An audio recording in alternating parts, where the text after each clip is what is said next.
কিছু মানুষ খুব ইজিলি অন্য মানুষদেরকে নিজের দিকে অ্যাট্রাক্ট করতে পারে। সে নিজের দিকে অ্যাট্রাক্ট করার চেষ্টাই হয়তো কখনো করেনি, কিন্তু তার শরীরের ঊর্জা এতটাই স্ট্রং থাকে, শরীরের অরা এতটাই স্ট্রং থাকে যে সবাইকে তার দিকে অ্যাট্রাক্ট করে নেয়।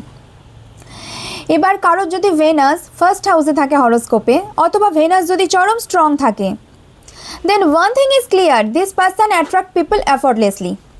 They don't need to put any effort to attract anyone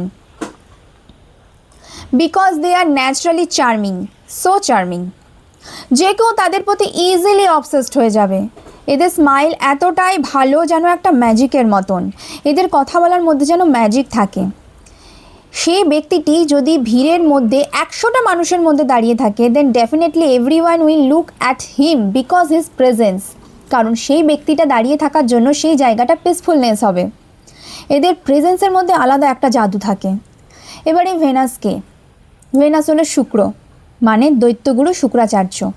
আর দৈত্যরা নিজেদের সমস্ত কিছু পাওয়ার জন্য যে কোনো লেভেলে যেতে পারত। আর ভেনাস যখন এক্সল্টেড থাকে বা পঞ্চমে থাকে, তখন এমন মানুষ যদি অন্য কোনো কাস্টের কাউকে ভালোবেসে ফেলে, তো এমন মানুষকে কোনো কালচার বা কোনো রিলিজিয়ান তার কোনো কিছুতেই আটকাতে পারে না তাদের নিজের ভালোবাসা পাওয়ার জন্য। সেটা যদি তার নিজের রিলিজিয়ানের হয় তো আরোই কেউ আটকাতে পারে না। কারণ এমন মানুষ ভালোবাসাকে শুধুমাত্র ফিল করে না, তারা সেই ভালোবাসাটাকে জিতে নেয়।